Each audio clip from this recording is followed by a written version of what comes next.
Enid Blyton's Gift Book of Bedtime Stories. He's a horrid dog.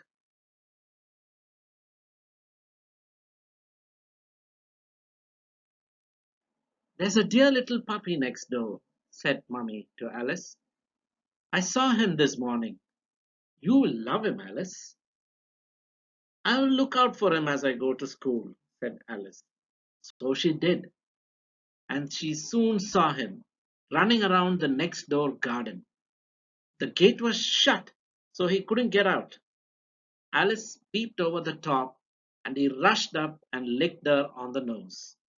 Don't, said Alice, who didn't know that licking was a dog's way of kissing. She went off down the street, her satchel over her back, and a ball in her hand. She was not allowed to bounce it in the road in case it went too near cars, and she ran after it. She wanted to play with it at break. Suddenly there came the sound of scampering feet, and after her tore the puppy. He had managed to jump over the gate and wanted to catch her up. He had smelt the ball in her hand. A ball! How that puppy loved a ball! His mistress often threw one for him, and he loved to scamper after it and get it into his mouth.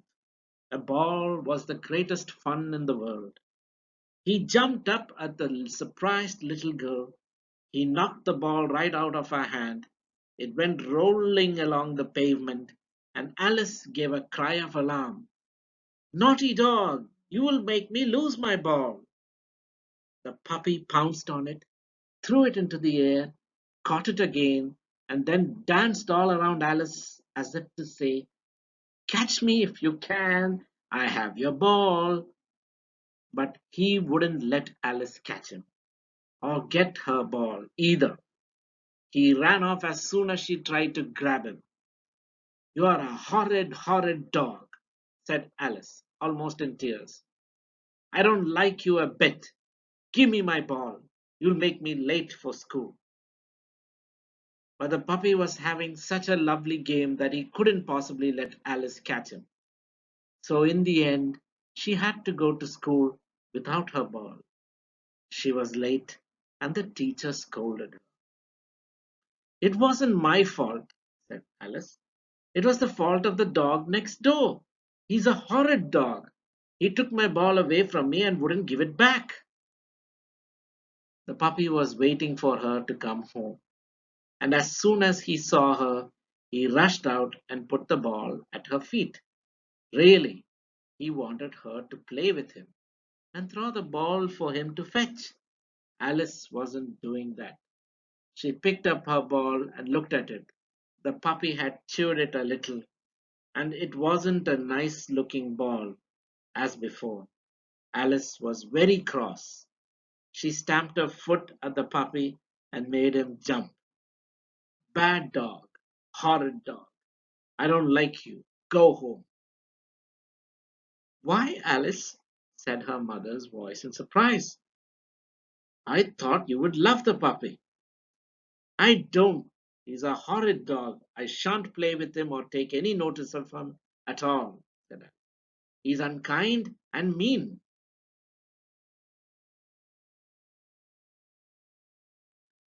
And do you know, she wouldn't pat him or talk to him, no matter how often he came rushing up to her. He was surprised and sad.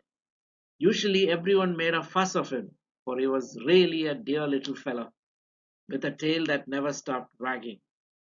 Now, one afternoon, Alice was going out to tea.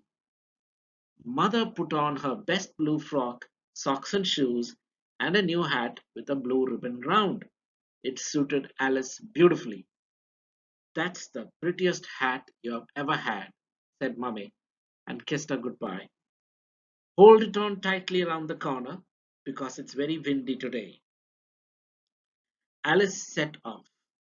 The puppy came to meet her as usual, and as usual she took no notice of him at all. He trotted behind her, his tail down. What a funny little girl this was! Why didn't she give him a pat? The puppy couldn't understand it at all. At the corner, the wind blew very hard. Off went Alice's beautiful new hat. It flew into the road and rolled over and over and over, all the way back home. Alice gave a squeal. Oh, my new hat! Oh dear! The puppy saw the hat rolling gaily along and he tore after it, barking. Was this a new game? Had the little girl thrown a hat for him to play with? He was almost run over by a car. Then a bicycle just missed him. The hat rolled in and out of the traffic. The puppy scampered after it. He caught the hat at last and was just going to toss it into the air and catch it again when he heard Alice's voice. Bring it here, puppy. Bring it here. It's my best hat. Ah, he knew the words, bring it here. He tore back to Alice at once and dropped the hat at her feet, his tail wagging hard. He looked up the little girl with shining eyes, and his pink tongue hung out of his mouth. Alice picked up the hat. It wasn't hurt at all. She dusted it a little and then put it on. She looked down at the puppy. Thank you, she said. That was kind of you, especially as we weren't friends. But we will be now. Woof, said the puppy. And to Alice's surprise, he put out his paw. Did he want to shake hands? He did. This was his newest trick and he was proud of it. Alice felt sure he was trying to say, yes, we'll be friends. Shake hands. So they shook hands solemnly, and the puppy went all the way to her aunt's with Alice, waited for her, and then went all the way home. And she asked him in to play with her in the garden. But I thought you said he was a horrid dog, said Mummy in surprise. I made a mistake, said Alice. I was the horrid one, Mummy, but now we are both nice.